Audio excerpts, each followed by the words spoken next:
Pay attention to the girl in the denim jacket and white sneakers. Her name is Kayla Rodriguez.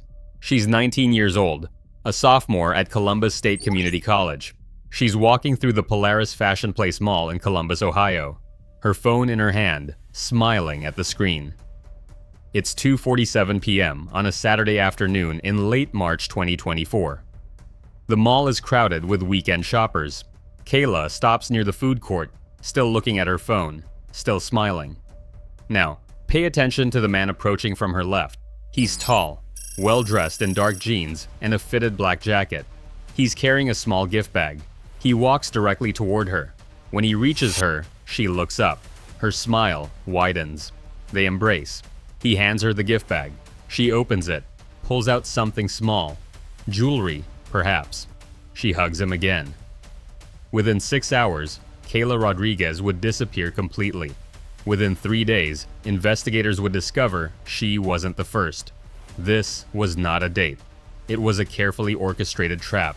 Kayla Rodriguez was a student, a daughter, a sister. She worked part-time at a Target in Whitehall. She was majoring in early childhood education. She wanted to be a kindergarten teacher. Her Instagram account showed a young woman who loved iced coffee, true crime podcasts, and her 2 younger brothers. She posted frequently, selfies with friends, study session pictures, screenshots of her class schedule with captions about surviving finals week. On March 18th, she posted a screenshot from a dating app. The caption read, "When he actually seems normal and has a job, wish me luck, guys." The profile belonged to a man named David Okonkwo, 28 years old, originally from Lagos, Nigeria, immigrated to the United States in 2016. According to his profile, he worked in healthcare administration at Riverside Methodist Hospital. His pictures showed a handsome man with an easy smile. His bio mentioned a love of hiking, cooking Nigerian food, and finding genuine connection in a superficial world. Kayla's best friend, Jasmine Torres, would later tell investigators that Kayla had been talking about David for nearly 2 weeks. They'd matched on the app on March 7th. He'd messaged first. He'd been respectful, funny, interested in her life and goals. He'd asked about her major, her family, her dreams. He hadn't pushed for personal information. He hadn't been sexually aggressive. He'd waited 4 days before suggesting they meet in person. Kayla had been cautious. She'd reverse image searched his photos. Nothing suspicious came up. She'd looked him up on social media. His Facebook and Instagram accounts existed, though they were relatively sparse, mostly food pictures and landscape shots. A few photos with what appeared to be coworkers. No obvious red flags. She told Jasmine about the date. She told her mother, Elena Rodriguez, that she was meeting a friend at the mall. She'd shared her location with Jasmine through her phone. She'd agreed to meet David in a public place, the Polaris Mall, one of the busiest shopping centers in Columbus. She'd planned to stay in public spaces. She'd done everything right. At 2:47 p.m., mall security cameras captured them meeting. At 2:51 p.m., they were recorded walking together toward the parking garage. At 2:56 p.m., they appeared on the garage's 3rd level. Kayla was still smiling, still engaged in conversation. At 2:58 p.m., they approached a dark blue Honda Accord. At 3:02 p.m., both entered the vehicle. Kayla in the passenger seat, David behind the wheel. At 3:04 p.m., the Accord exited the parking garage. It was the last time any camera would record Kayla Rodriguez. By 8:00 p.m., Jasmine Torres was worried. Kayla wasn't responding to texts. Her location sharing had stopped updating at 3:15 p.m., frozen at an intersection near the mall. Jasmine called Kayla's phone. It went straight to voicemail. She called again. Same result.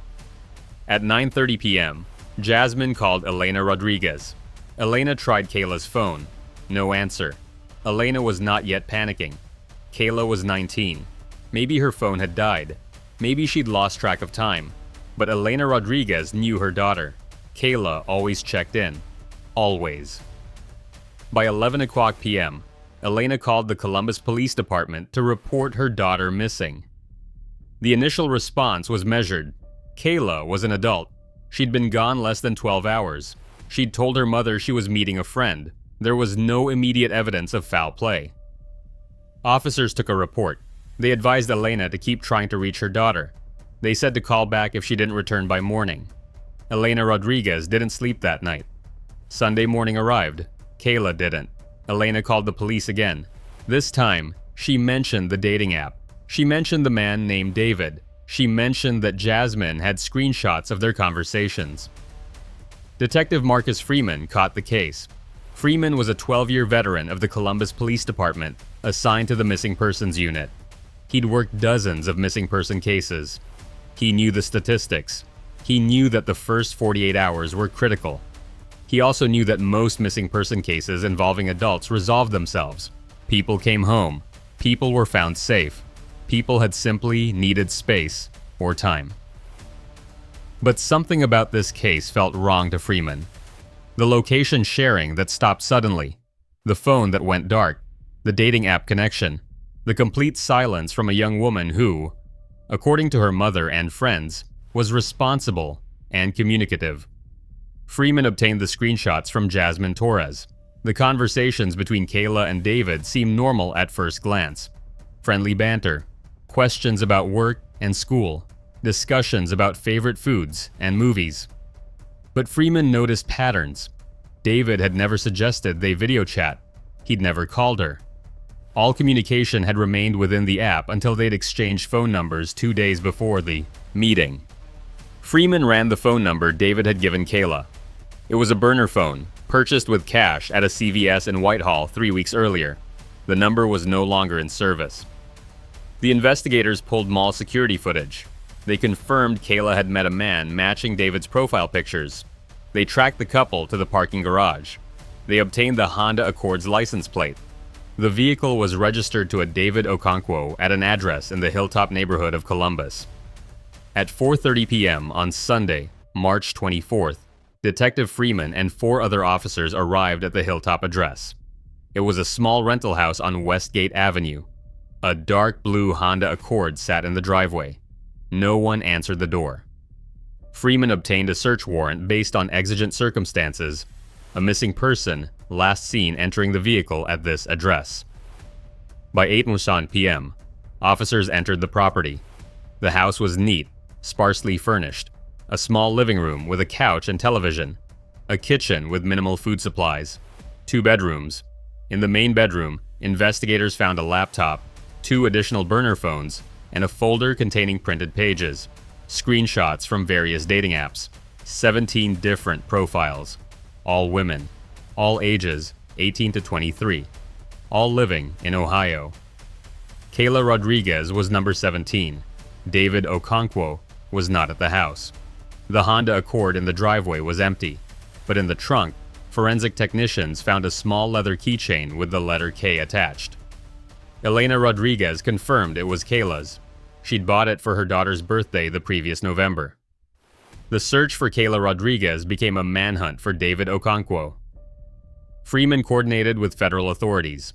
Okonkwo's immigration status was verified. He'd entered the country legally in 2016 on a student visa, obtained a work permit, but had overstayed.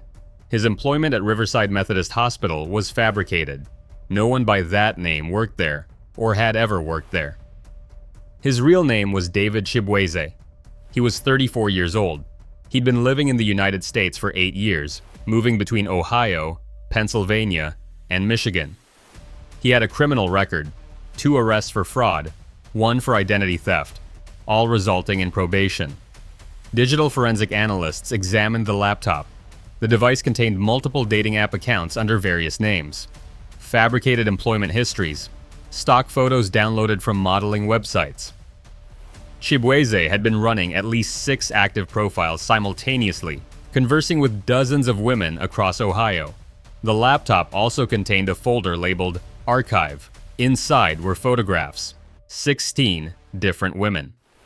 Some were selfies, clearly sent by the subjects. Others were candid shots, taken without the subject's knowledge. Some showed women who appeared distressed, bound, or unconscious. Freeman's investigation expanded. The FBI joined the case. A task force formed. The 16 women in the photographs needed to be identified. Kayla Rodriguez needed to be found. Within 24 hours, investigators identified 4 of the women from the photographs. All were alive. All were willing to come forward. All told similar stories. Jessica Chen, 21, from Cleveland. She'd met someone named Marcus Thompson on a dating app in January 2024. They'd met for coffee. He'd seemed nice. He'd suggested they go for a drive to see a lake he'd mentioned. Once in the car, he'd locked the doors. He'd driven her to a motel in Akron.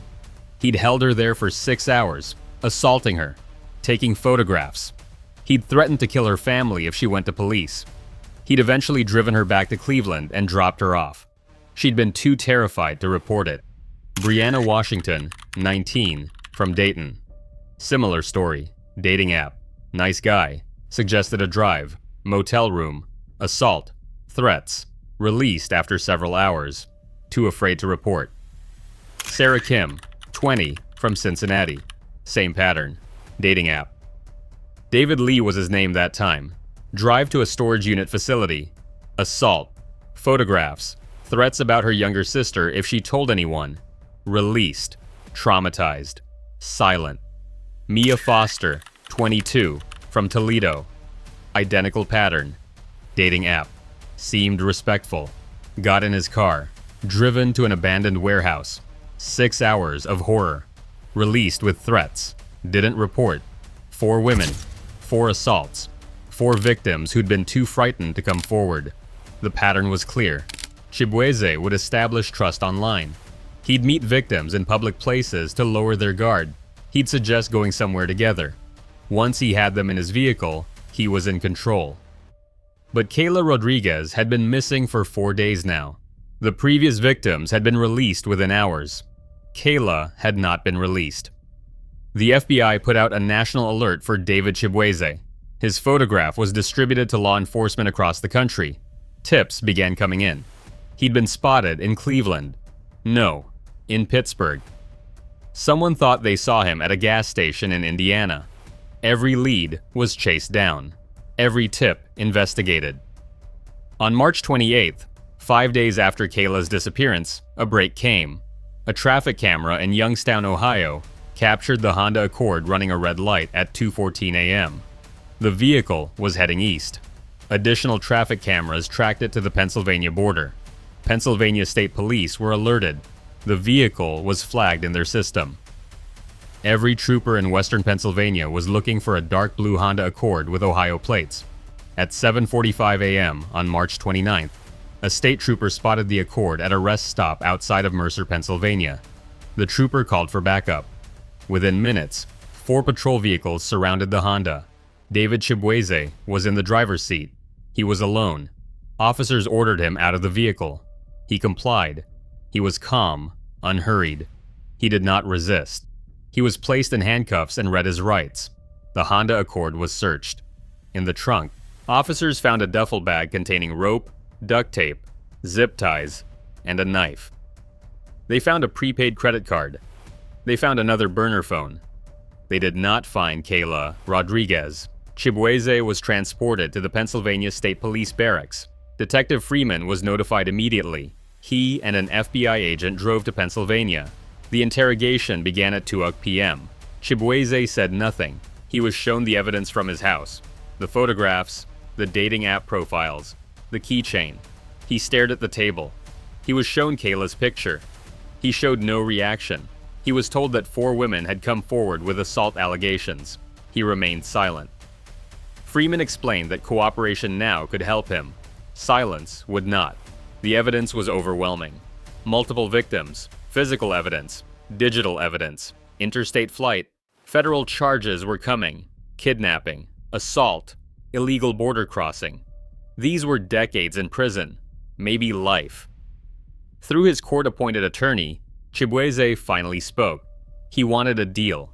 He would provide information about Kayla Rodriguez's location. In exchange, he wanted specific charges dropped. He wanted consideration for his cooperation. He wanted guarantees about where he'd serve time. The FBI and prosecutors conferred. They needed Kayla found. If she was alive, every minute mattered. If she was dead, her family deserved answers. They agreed to listen to what Chibueze was offering. Through his lawyer, Chibueze provided an address, a storage facility in Sharon, Pennsylvania, just across the Ohio border, Unit 247. He'd rented it under a false name 2 months earlier.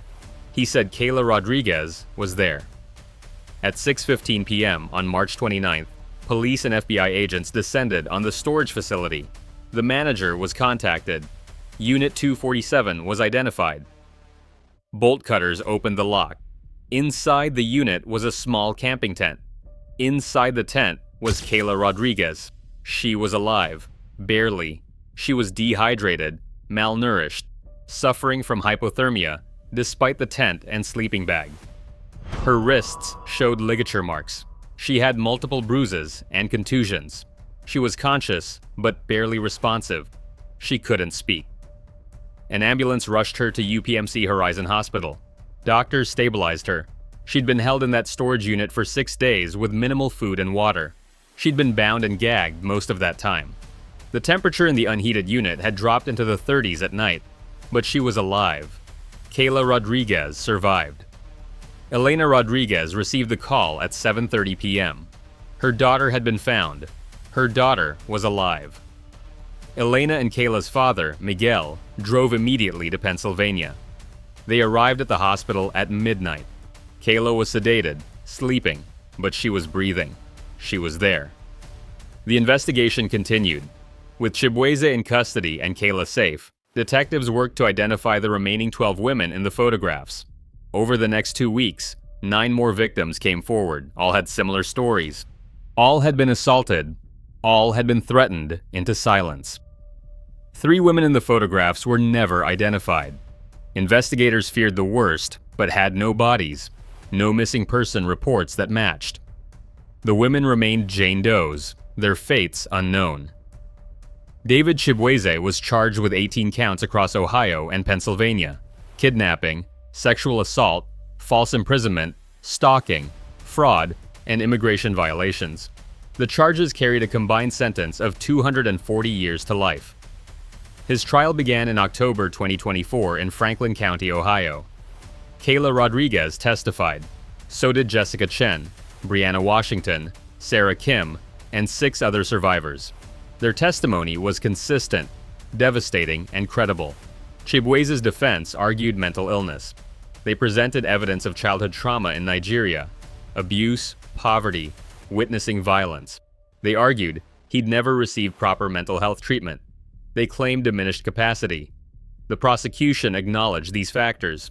Assistant District Attorney Jennifer Marshall was direct in her closing argument. Trauma may explain behavior. It does not excuse it. It does not justify it. David Chibueze hunted vulnerable young women. He researched them. He groomed them.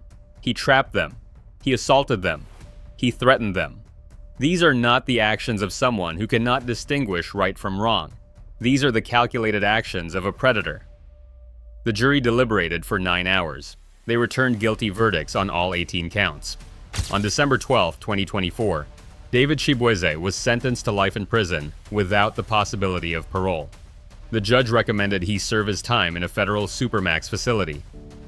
Kayla Rodriguez spent 3 weeks in the hospital. She suffered from PTSD, depression, and anxiety. She withdrew from college for the spring semester. She attended therapy 3 times per week. She moved back home with her parents. She stopped using social media entirely, but slowly, carefully, she began to heal. By summer 2024, she was sleeping through most nights. By fall, she'd returned to Columbus State, changing her major to social work. She wanted to help other survivors. She wanted to turn her trauma into purpose. In March 2025, 1 year after her abduction, Kayla spoke publicly for the first time. She partnered with the National Center for Missing and Exploited Children to create awareness about dating app safety. She didn't share graphic details of what happened to her. She didn't need to. Her survival was its own powerful testimony. Elena Rodriguez became an advocate for stronger dating app regulations. She pushed for verification requirements, background checks for users, and better reporting systems for suspicious behavior. She testified before the Ohio State Legislature. Several bills were introduced. As of late 2025, they were still being debated. The 9 other identified survivors formed a support group. They met monthly. They helped each other navigate trauma, court proceedings, and the long road of healing. Some chose to remain anonymous. Others, like Kayla, chose to speak out. The 3 unidentified women in Chibueze's photographs remained a haunting mystery. The FBI continued investigating. The photos were never released to the public. Investigators still hope they'd someday learn who those women were and what happened to them. David Chibueze has never provided additional information. He filed an appeal in early 2025, arguing his trial was unfair. The appeal was denied. Kayla Rodriguez is 20 years old now. She still lives with her parents. She still attends therapy. She still has nightmares sometimes. But she also laughs with her brothers. She studies for exams. She goes to coffee shops with friends. She's planning to graduate in 2026. The denim jacket she wore that day at the mall sits in an evidence box in a Columbus Police Department storage facility. So does the small leather keychain with the letter K. Eventually, when all legal proceedings are complete, they'll be returned to her. Those belong to her. They always have.